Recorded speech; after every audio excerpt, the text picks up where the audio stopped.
بسم اللہ الرحمن الرحیم۔ پیارے دوستو، پوری دنیا پر حکومت کرنے والا بادشاہ جس نے خدا ہونے کا جھوٹا دعویٰ کیا، لیکن اس بدکار کی موت کا باعث ایک مچھر بنا۔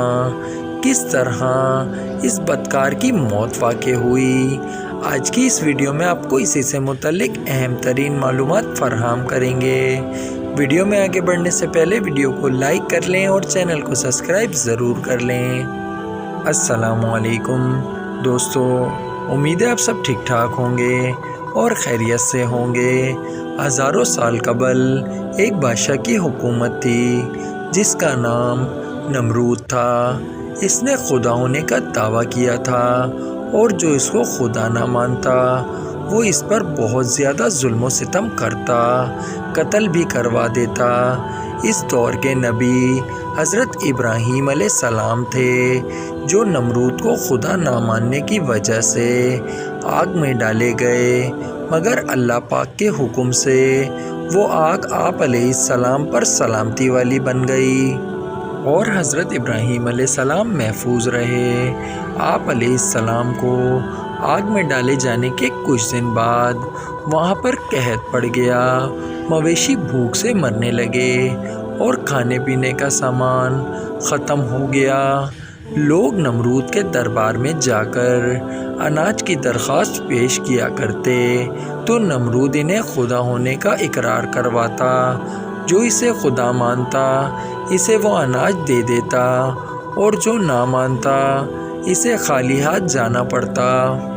حضرت ابراہیم علیہ السلام بھی اناج لینے کے لیے نمرود کے پاس گئے تو نمرود نے پوچھا، تمہارا رب کون ہے؟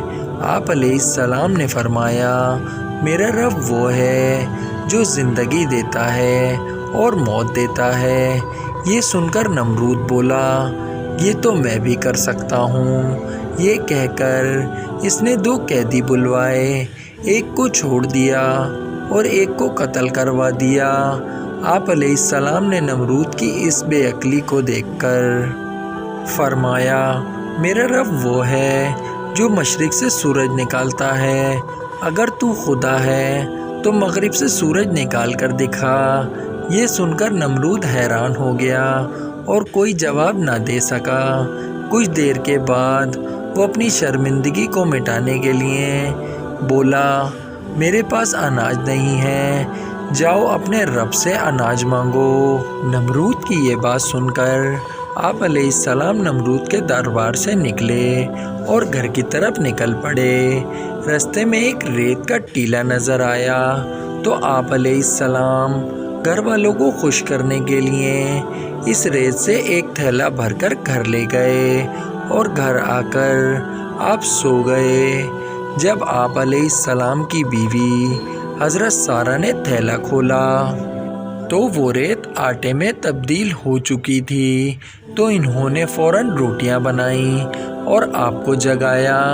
روٹیاں دیکھ کر آپ علیہ السلام بولے، یہ کہاں سے آئی ہیں؟ آپ علیہ السلام کی بیوی بولیں، یہ اس آٹے سے بنائی ہیں جو آپ تھیلے میں بھر کر لائے تھے۔ آپ علیہ السلام سمجھ گئے کہ اللہ پاک کی طرف سے ریت آٹے میں تبدیل ہو گئی ہے، چنانچہ آپ علیہ السلام نے اللہ پاک کا شکر ادا کیا۔ ادھر اللہ پاک نے انسانی شکل میں ایک فرشتہ نمرود کے پاس بھیجا۔ فرشتے نے نمرود سے کہا، تیرا خدا کہتا ہے کہ تو مجھ پر ایمان لے آ، تیری بادشاہت برقرار رکھوں گا۔ نمرود بولا، کون خدا؟ خدا تو صرف میں ہوں۔ فرشتے نے یہ بات 3 بار دہرائی مگر ہر بار نمرود نے انکار کیا۔ نمرود کی اس سرکشی کا نتیجہ یہ ہوا کہ اللہ پاک کی طرف سے مچھروں کی ایک فوج نمرود کے لشکر پر مسلط ہو گئی جس نے نمرود کے پورے لشکر کو ہلاک کر دیا۔ نمرود یہ ہولناک منظر دیکھ رہا تھا مگر کچھ کر نہ سکا۔ اس کے بعد ایک مچھر نمرود کی ناک میں گھس گیا اور دماغ میں جا کر اس کا مغز کھانا شروع کر دیا۔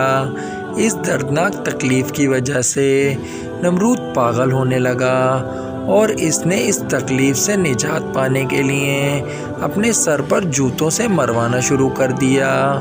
اس بدکار کی حالت یہ ہو چکی تھی کہ جو شخص بھی اس کے دربار میں آتا وہ اسے جوتے مارتا۔ اس طرح 40 سال گزرے اور وہ ایمان نہ لایا، بالآخر اسی حالت میں ہلاک ہو گیا۔ دوستو، امید ہے آپ کو ویڈیو پسند آئی ہوگی۔ ویڈیو پسند آئی ہو تو ویڈیو کو لائک ضرور کر دیں۔ ملتے ہیں انشاءاللہ نیکسٹ ویڈیو میں، تب تک اپنا بہت سارا خیال رکھیے گا۔ اللہ حافظ۔